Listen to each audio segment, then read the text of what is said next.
Hey, Rebel Bankers, welcome back to the Real Estate Money School. This is your host, Chris Naugle, and I am really excited about today's guest. We got Ryan Walsh from Hard Money Bankers, not hard money lenders, Hard Money Bankers. And we're going to talk about money. We're going to talk about hard money loans. We're going to talk about all those things we talk about each and every single day, and that is money, money, and money. Because it starts with money and it ends with money, and the buck stops right here at this guy, Ryan. He's the expert. And we're going to really kind of, I think, focus on some fun things, some things that really go deep into how do you work with a hard money lender? How do you increase your odds of getting money for your deals by just knowing a few extra things? But before we get into Ryan's story and what Ryan does, let's talk about you. Your journey to becoming a Rebel Banker is an interesting one. It involves you first taking that leap of faith and going after the life that you've always dreamed. Secondly, it takes you getting some education. But lastly, and most importantly, it requires you to actually take action. To apply the knowledge that you get is the most important thing, because too many people are out there gathering knowledge, because knowledge is everywhere today. But you know what? We live in an age, a digital age, where you can get knowledge on everything. You can learn how to do just about anything, but nobody applies that knowledge. You're different. You guys are going to apply that. And today you're going to learn about hard money. You're going to learn about hard money lending, and you're going to learn all about how to apply some knowledge so you can go out there and raise some capital for your real estate deals. So Ryan, welcome to the show. Yeah, thanks for having me, Chris. I love everything you just said. It's really, we kind of do our own thing too in our local areas, and spot on to everything we believe as well. So glad we're on the same page there. Well, tell my audience a little bit about what you do, what your company does, because we literally talked for like a minute and I already loved it. So just give everybody a quick synopsis of what your company does. Yeah, so we're a bit of a niche lender. We're local lenders. So I cover from DC, Maryland, Virginia, and then up to the New Jersey, PA, and Delaware area. We will be in New York at the end of the year. Not fully there yet though. So. But the reason why we're a niche lender is because we are privately funded. So we were not impacted like 99% of lenders out there for COVID, right? Those are going to be your bank-backed lenders. They have to go to the secondary market, sell your deal, that kind of stuff. So while all those, Wall Street monies are pulling their lines, our investors were like, how do I deploy more capital, right? Because everything's being swallowed up. So we were able to keep lending. And basically, if anybody's ever worked with a private investor, they usually have a capital of maybe $1 million up to $5 million, right? And that is a lot of money. I'm not trying to say it isn't, but it is not a lot of money when it comes to an investor and lending capital, right? So our pockets are deep. We can go up to $300, $400 million, right?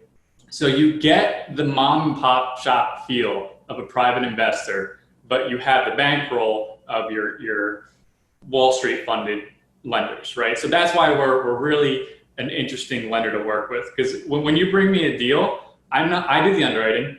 I'll even do the inspection sometimes. I'm going out to the property. So you can give me a call. I can walk through the deal with you in real time, saying, all right, here's what I'm seeing. Like I might be able to get you, $100,000 or $500,000. How does that sound to you? And if you're like, yeah, that sounds good, that's it. Like, all right, let's get ready to get to the closing table. So the fastest deal I've ever funded is in 17 hours.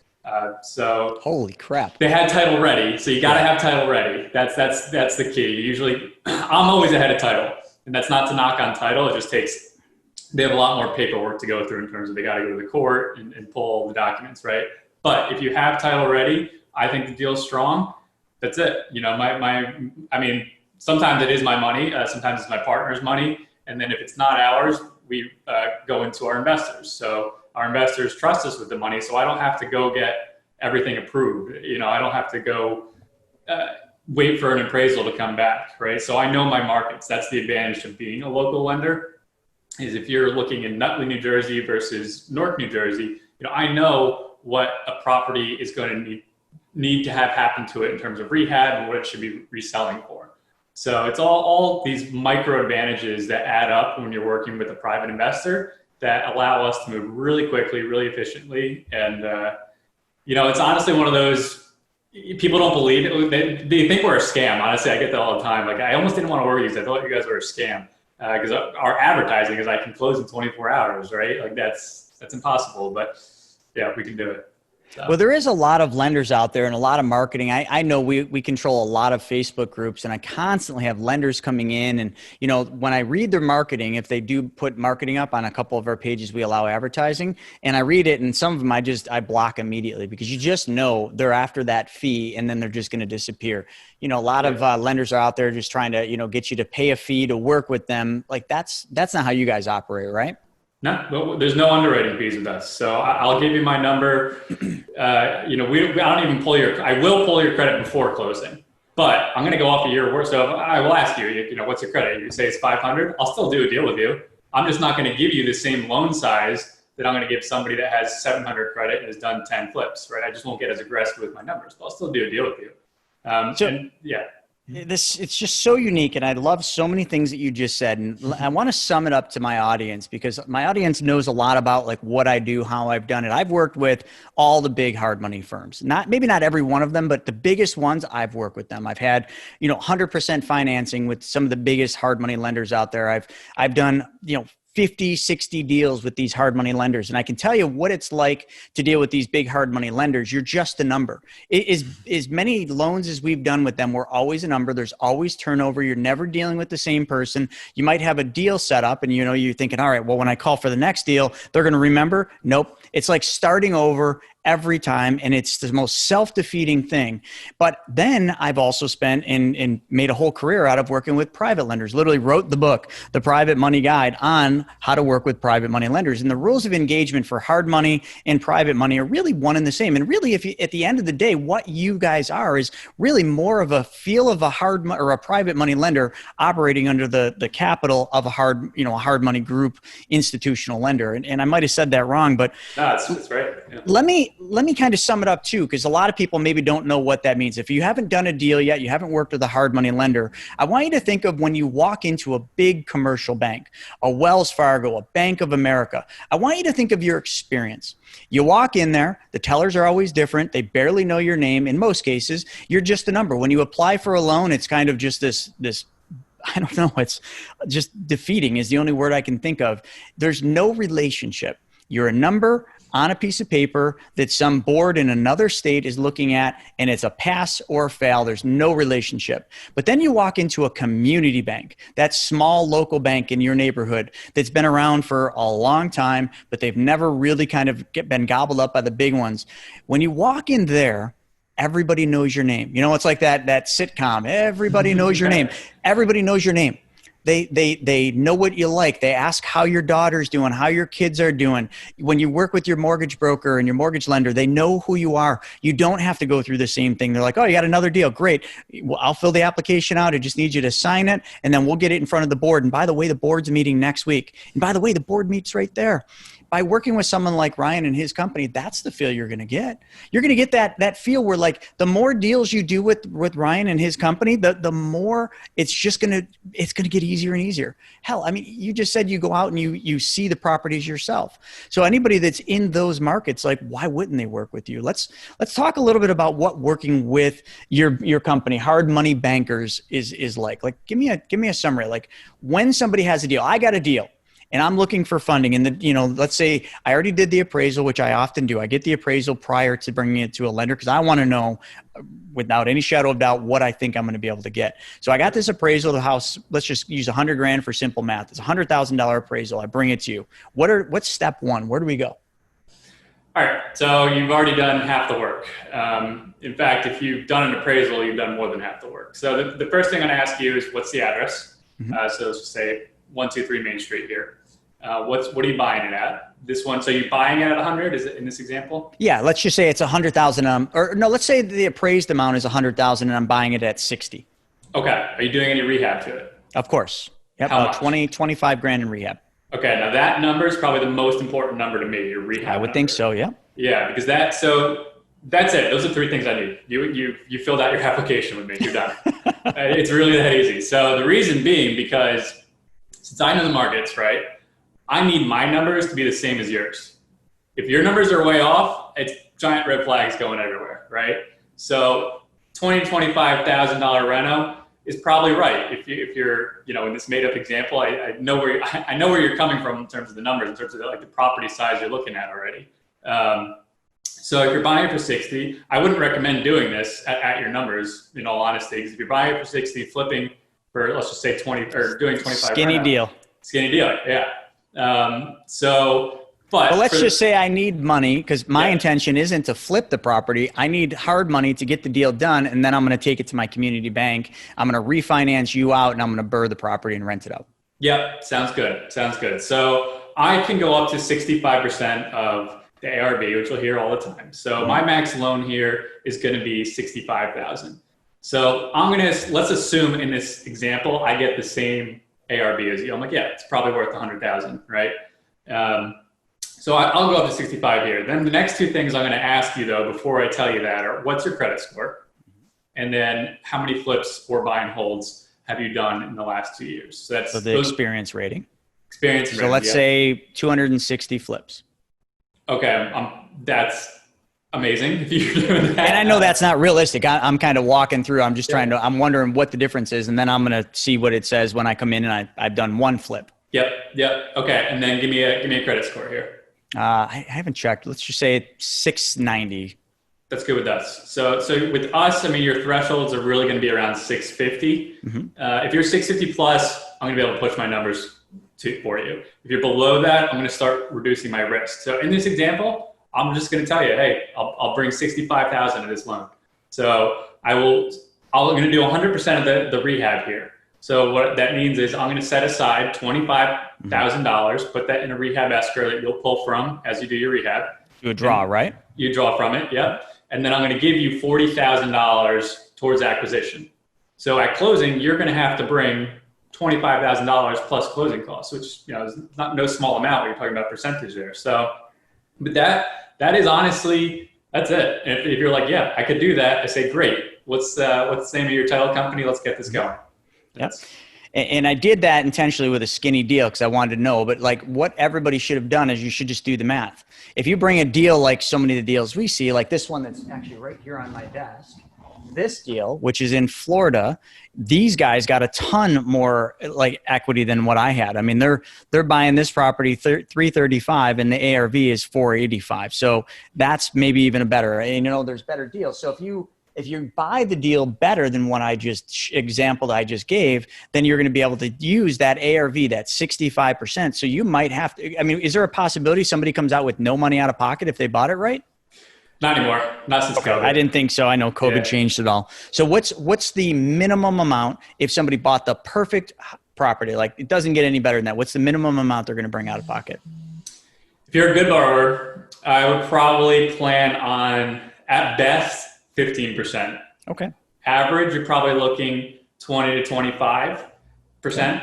And then if you are new or bad credit, you're going to be 30%. And then if you're new and bad credit, you're going to be closer to 40%. So you're going to have some skin in the game with the deal. That's basically what you're saying. But how much of the rehab? 100%? It's pretty much always 100% of the rehab. Mm-hmm. And then basically whatever's left over, we just apply towards the acquisition, which usually ends up being 70 to 80% acquisition. But since we do it differently, like I said, we don't send out, I'm not saying an appraiser out. I don't need to do that. So you can do share sales and properties you can't get inside. You can do those with us. So that's important. Let's elaborate on that because there's not a whole lot of hard money lenders that will do that. They all want to send their appraisers in, and that's where a lot of investors, when they work with hard money lenders, get a sour taste in their mouth because they have an ARV, maybe they pulled comps, maybe they've got a BPO, and then all of a sudden the hard money lender sends their appraiser out and it comes in literally 30% under your BPO, and you're just like, what gives? And then you test it, you have your appraiser go out, and your appraiser comes in where your BPO is, and you're just like, what's this discrepancy? Good luck fighting that. You're not going to win it. No, you won't. And it's a headache.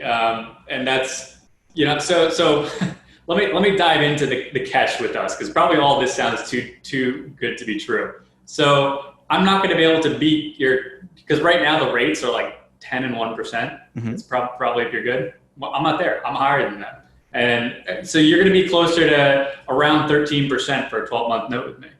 I'm just so 13 all in, no points, just a flat 13? 3 points. Okay. So 10 and 3. 13 and 3. 13, oh, no, 13 3 points. Okay. Gotcha. So you're 16 all in on the deal. Now, yeah, that is expensive. hopefully you're not in it for 12 months, right? Hopefully you're going to be doing this in 6 months, and now it's 6.5%, right? So we like to work with people who are going to be quick. We don't want people who are pushing at 12 months. We encourage that by being expensive, honestly. But that, it's like you just get so much with us. I mean, you were going over it. A lot of that, you can't really market that. It's a lot of that is experience, because some people think like, good luck getting anybody at 13-3. It's like, it's the opposite. We get really experienced investors. Well, yeah, it's not about the rate. We build it into our deal. Exactly. If you're buying rate, that 3%, and it's 3% over 12 months, but it's really a 1% of being able to give somebody a phone call and getting your funds, like that, you can't beat that. You can't. So that's where we are.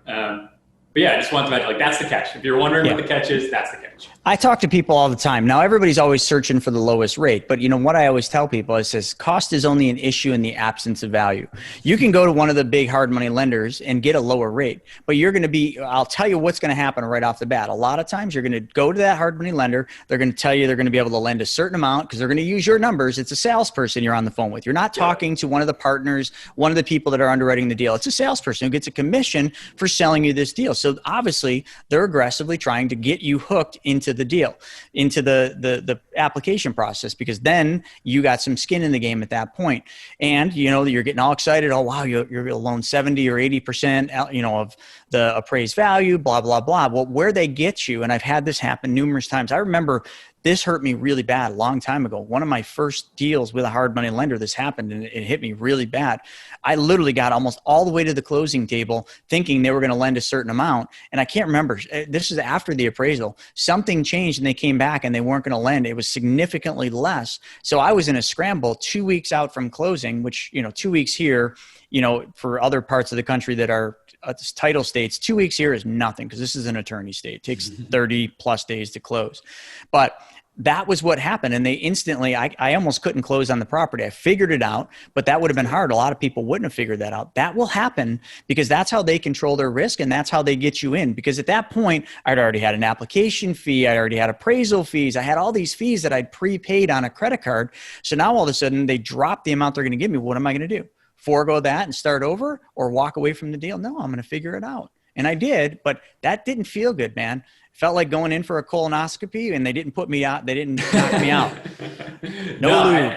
Oh gosh. I mean, but that is the scenario that I can't tell. Like, so we're just known as the deal savers, because people don't realize it's exactly what you just said. You're talking to a salesperson. They will yes you all the way to the closing table, and then bait and switch you right then and there. Sure. So you just don't get that. So we prefer to just be like, nah, it's not going to work, because we don't want to waste our own time. I'm the one that's going to be wiring the money. I'm the one that's underwriting it, right? So I will tell you up front.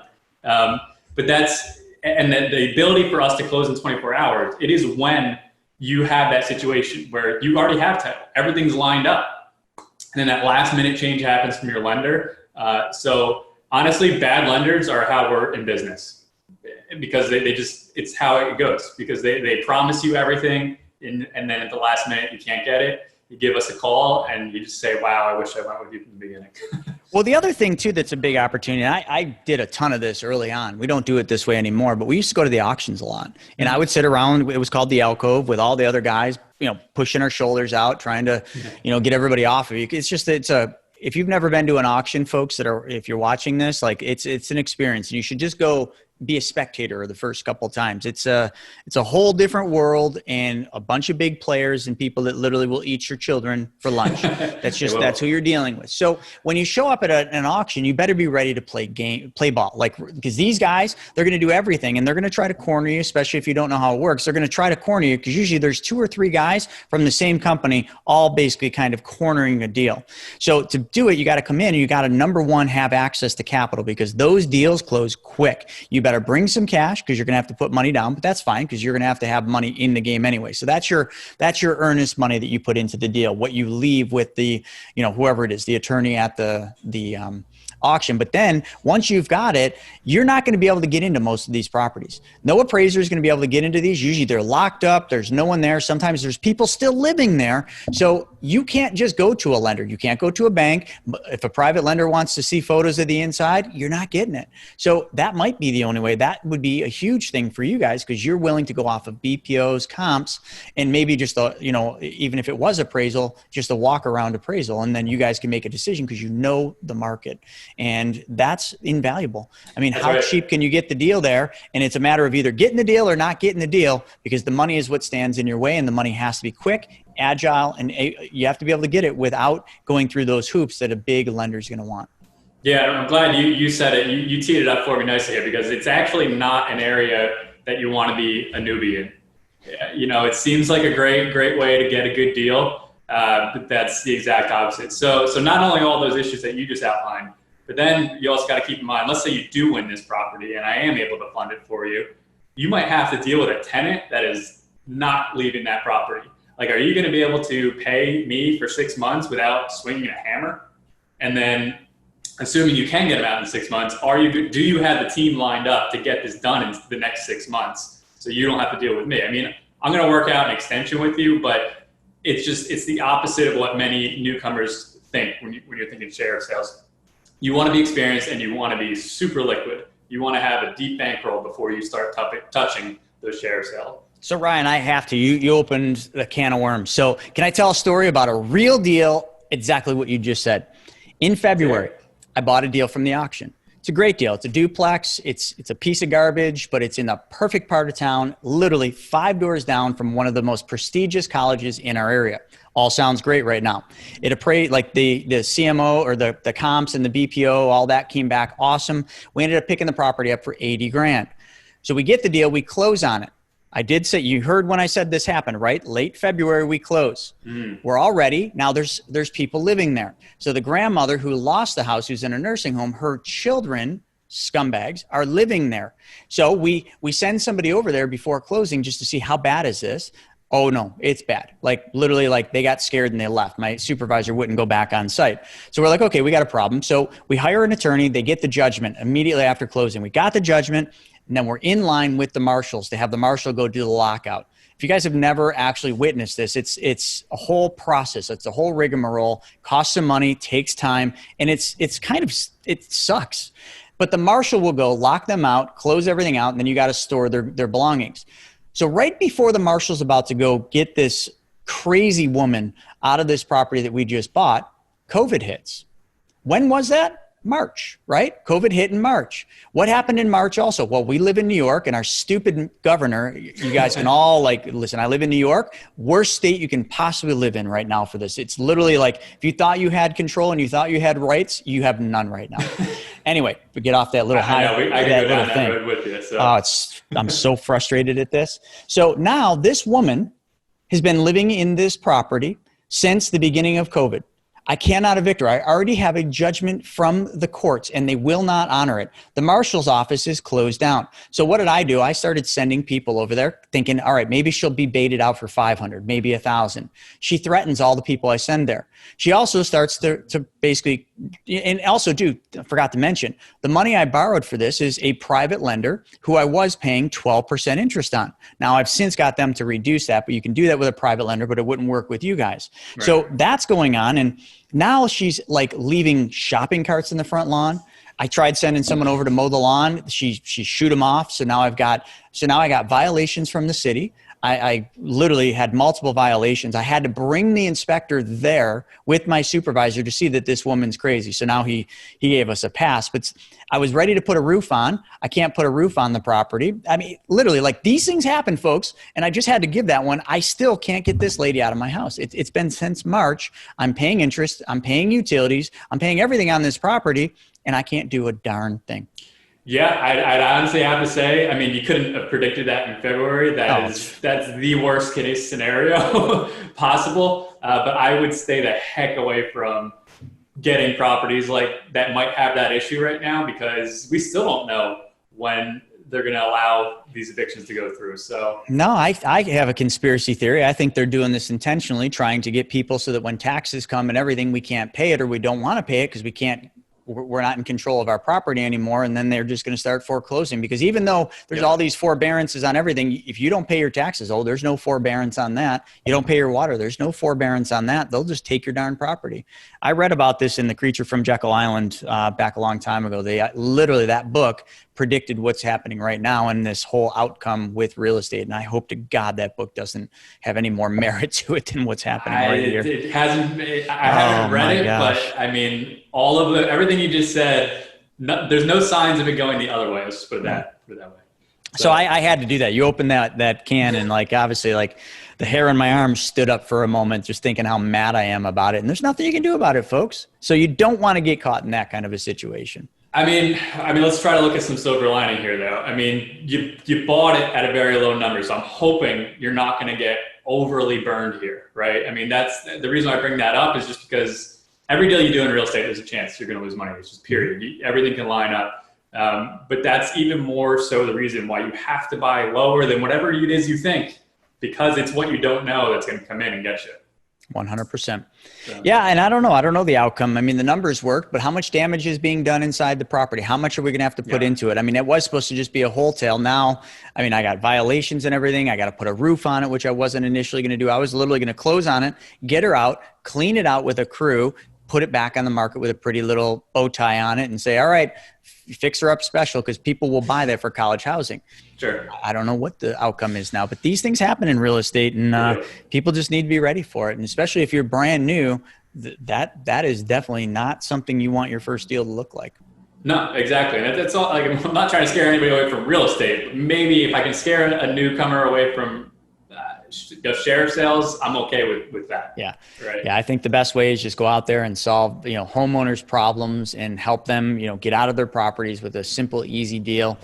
Give Ryan a call, get, plugged in with his company and make it a lot easier on your life. So let's kind of talk a little bit more just about with a newcomer. Do you guys like newer investors, 0 to 2 deals under their belt? Yeah, so like's an interesting word. Yes, I will work with them. There's certain types of new investors I like. How about that? New investors who are honestly open-minded and willing to just take whatever my feedback is and just accept it, rather than saying, I know better than you, right? And that isn't, I'm not trying to toot my own horn. It's just that I look at hundreds of deals every week. Right? I'm going to have a certain expertise in terms of knowing what a property value is going to be or what a rehab should be. And I mention that because the people who challenge me the most, or when I come back and say, listen, I think that rehab's a little light, are usually newcomers. And they're like, nah, you don't know what you're talking about. I'm like, okay, fine. I don't know what I'm talking about, but you're not going to get a penny more than what I've already said. But the newcomers who maybe they start with property, I just say, hey, honestly, I think you're discounting how close this is to the train track. I mean, that's its backyard. You should not be using a comp that's half a mile away, right? And they say, yeah, it's a really good point, right? Those newcomers, I'm more than happy to work with.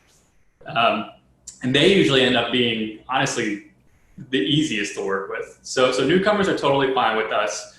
You're probably going to need a little bit more cash with us, kind of what I was saying before, in terms of somebody who has experience in credit. But if you're new, maybe instead of the 65% ARV, I'll get you 55 to 60%. So you may not be able to start on those $1 million houses if your pockets aren't deep enough yet. But that's it. Still work with you. So yeah, newcomers, more than welcome with us. And then just kind of one of the final things is, prior to COVID, so pre-COVID, money was a lot easier than it is today, because, I was getting 100% funding from institutional lenders. Those days are gone. I mean, I can still do it with private lenders, but things are changing. Things are, kind of molding to what's happening right now. Not a lot of people understand this. I get a lot of investors bringing me deals saying, oh, I can't get 100% financing, or I can't get, really that's all you can lend, because they don't understand that the rules have changed. So can you just kind of explain, pre-COVID now where we're at and why things changed? Just give them a quick understanding so people can kind of wrap their head around, I know it's only a couple of months, but some drastic things have happened behind the scenes and people need to be aware of this. Sure. No, I mean, it's an excellent point, especially right now. I don't get as many phone calls as I did in March and April saying, well, why not give me 100% financing? But I still get it coming in. I mean, the way we explain it is if somebody were to buy you a new pair of shoes, $1,000 pair of shoes, right? And give them to you, you're going to be really happy about it and you're going to take care of them. If you were to buy that $1,000 pair of shoes, you'll never walk out when it's raining. You'll go nowhere near a mud puddle. You might not even wear it, to be honest. So just keep them in your house and show them off on your shelf, right? We want you to care about that project as if you bought that $1,000 pair of shoes rather than somebody giving you the $1,000 pair of shoes. So the reason we use that example is because the properties are the same way. It doesn't matter that you're talking about a $100,000 property or $1 million property. You caring about that property matters how much money you put into it, right? So if I gave you 100% financing, you're thinking that's great, this is awesome. If things turn around and things go wrong, knock on wood, the market's hot right now. I don't think we're out of the woods just yet. A hot market honestly terrifies me a little bit more. I kind of wanted to see a little bit of a hit. But anyway, if things do go down at all, we don't want somebody to say, you know what, forget it. If my credit gets hit, I don't care. I don't want to deal with this headache anymore. And that happens. And that is actually why all the banks got wiped out who were lending, because they realized, oh my gosh, we are giving out 100% financing and we don't know what's going to happen. So they all crap their pants, right? So the skin in the game means the borrower is going to feel more obligated to make the right decision to get themselves out of this. If you're just worried about your credit score getting hit, you might jump ship and not, whatever. You're okay with that. But if you put $100,000 into a deal, you're going to do everything you can to get your $100,000 back. You're not going to just walk away from it. So it's more than just lowering our risk. I mean, yes, that's important too for us, but it's honestly really a mentality issue. We just want you to care about that project more than us, right? Like if we're putting $500,000 down on a property and you're only bringing $50,000, we care about that project more than you. Even though we're not looking at it every day, we have more to lose, right? But if I give you $500,000 on a project and you brought maybe $200,000, we know that was probably a lot of skin for you compared to whatever it is you have. And maybe you have $50 million and that $200,000 wasn't a lot to you, and that's okay too. But it's all about just the mentality. We just really want you to care about that project. And in times like this where it's uncertain whether or not this market's gonna keep going the way it's going, or if tomorrow, everyone could be in a whole different world. We just want to make sure you are in that boat with us and that you can't jump ship on us. So I hope that was. No, that was good. I mean, yeah, I mean, you just got to understand things are changing, and believe me, we haven't even seen it yet. Like the ugly monster showed it showed its first tooth. It hasn't even opened its mouth yet. Like you haven't even seen what's about to happen.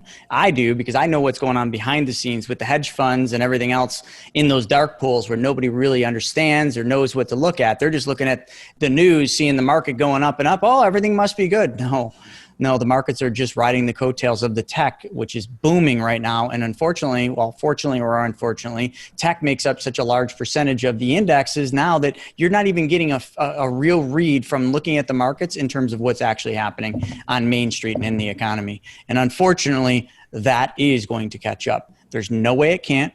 And that's why you guys are protecting yourselves and your investors, because you know something's coming. We just don't know when. So what is one piece of advice that you would give to newer investors looking to get into real estate and work with hard money lenders like yourself? Number one, be honest. It is so easy to sniff out when somebody's trying to hide something, and that's what newcomers always try to do. Just tell me I've never done a flip before.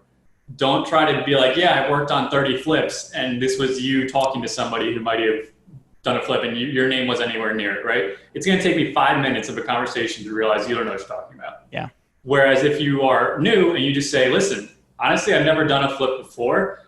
Maybe I've studied X, Y, Z. Say, okay, that's okay. You're going to be, as long as you come across as professional and like, hey, I could do this, because there's no barrier to entry in real estate. We all know that, right? You don't have to go to school. You don't have to do anything, but you can be a professional no matter where you're coming from.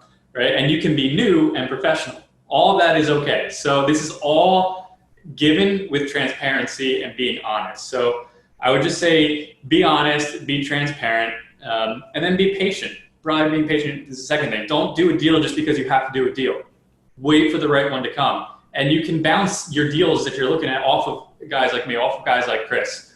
And, we'll just tell you it's not a good deal. Or, yeah, right track, maybe you can find better. That might be okay. Yeah, that might be a good starting one. So just be transparent, be honest, and you're gonna boom in your real estate career in a matter of time. That's awesome. So I know you guys have all gotten some incredible golden nuggets here. I want to just kind of take a step back and talk about you all taking action on the knowledge that you're getting here. That action has to be defined and it has to be strategic. So whatever you do out of this knowledge that you're learning here, find one piece of it and take action on it. So I'm going to give you one. So some of you are like, well, I don't really know what I'm going to take action on. I don't have a deal. I don't need a hard money lender yet. Well, I'm going to give you something. So I want you to have a copy of my book, The Private Money Guide. This book inside here teaches you a lot of things, but one of the things it's going to do is, you heard kind of how I laid out that deal and how I structured that deal. This book will literally show you exactly how to structure your deal for private lenders, for hard money lenders like Ryan and his company. It'll show you how to put all the pertinent information, how to put the deal together so that your deal will have a much better chance of getting funded on time without any hiccups. So all of you, I'm going to give you this book for free. Okay, The Private Money Guide. You can have this book for free. All you need to do is just go to chrisnaugle.com. Just go to my website, go to the resources tab and click on free book. We just added it there. You can grab a free copy of The Private Money Guide. Just pay the shipping to get it to your house. That is taking action, because everything Ryan just talked about, if you learn how to give the deals to Ryan, if you learn how to structure them, that will take care of, like he said, 50% of the work. And that makes your deal 50% more efficient and 50% more likely to be funded in the time frame you need. So that's the action you guys are going to take. So go out there on your journey to becoming a rebel banker, grab a copy of The Private Money Guide, read it, and apply the knowledge and get a deal for Ryan and get it over to him. So Ryan, how do people go about getting a hold of you so that they can work with you for funding?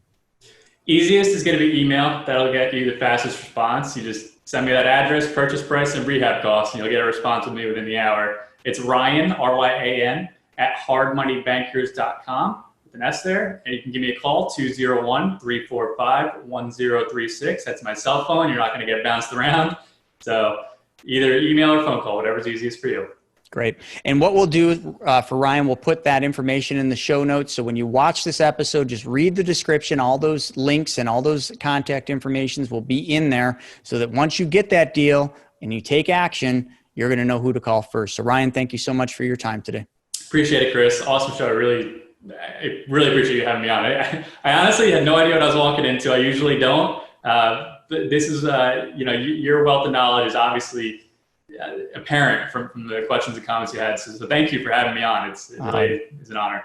You're welcome. I've been around the block way too many times, to be honest with you. I'm sick of walking the block, but that's a whole nother topic. So folks, thank you all for joining me for another episode of the Real Estate Money School. Go out there, take control, and start your journey to becoming a rebel banker. We'll see you on the next episode.